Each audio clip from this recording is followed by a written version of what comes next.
what needs to be done in Iraq. I have advocated bringing our combat troops home, out of the civil war. Yes. I was most recently in Iraq back in January and had a chance to meet with a lot of the officials in the Iraqi government. They are not ready to make the tough decisions that have to be made. There is no military solution to their civil war. Our troops were successful. They got rid of Saddam Hussein, they created conditions so the Iraqis could have elections, and they provided the space for the Iraqis to establish a government. That is all we can do unless the Iraqis themselves make decisions to stabilize their own country and to try to end their civil war.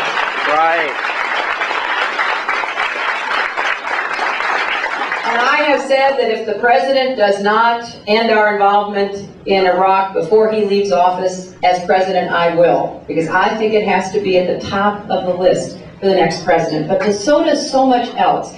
We have to reestablish diplomacy and working through our alliances.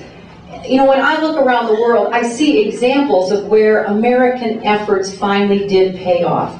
Now look at Northern Ireland, which after years of conflict, because of Bill's intervention and because we stayed with it and sent an American envoy, it created a framework for peace. And then finally they set up a government after all the acrimony and the sectarianism and the death and the violence.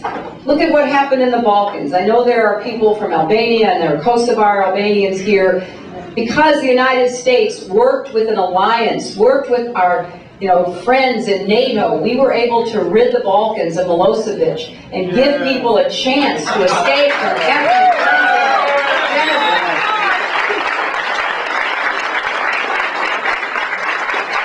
But unfortunately, this president doesn't believe in talking to people we disagree with or whom we think are bad. I mean, you don't make peace with your friends. Sometimes you have to deal in the world with some pretty bad actors. All during the Cold War, we never stopped talking to the Soviet Union.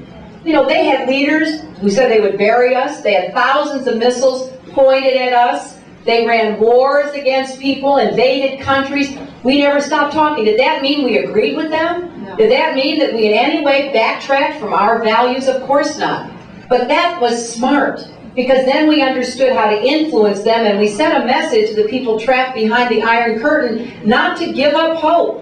When you walk away from diplomacy, you walk away from the people who are stranded in those authoritarian dictatorships. We need to keep standing for the best of American values. And when I'm president, we're going to get back to making friends and partners and quit alienating the rest of the world. Yeah!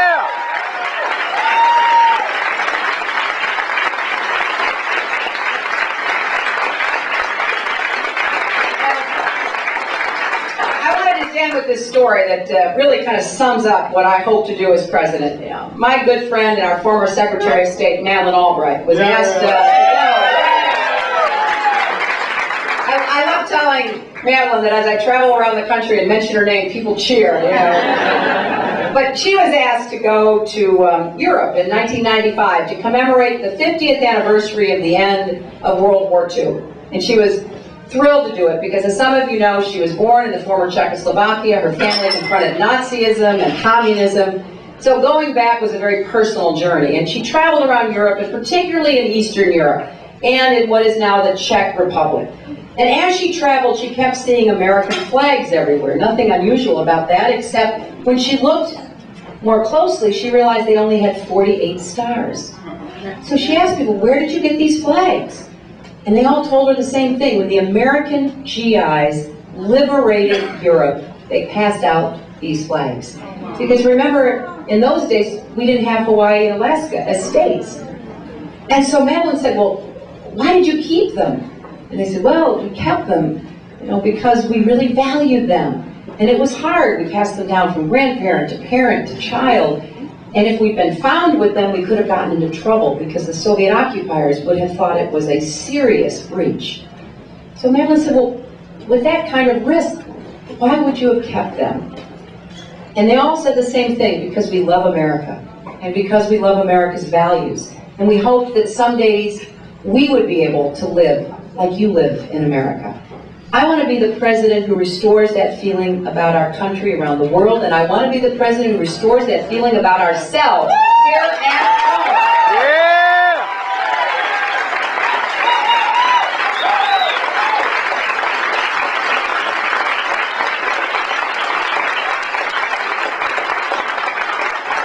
And I can't get there without your help. And I am so grateful for you being here and your generosity for my campaign. Because it is not only about my running and my being elected, it is really about all of us. And that's what I want you to understand and really feel. Because when I am president, I'm going to be turning to all of you, because every one of us will have a role to play. You know, back when Sputnik went up, my 5th grade teacher walked into our classroom and she said, "Children, the president wants you to learn math and science." And I believe that President Eisenhower had called Mrs. Krause and told her, "Tell us that." But that's what I want our children to feel again. That there is a role for them to play in making sure that this good and great nation stays strong and gives all of us the kind of future that we want and deserve to have. Thank you, and God bless you.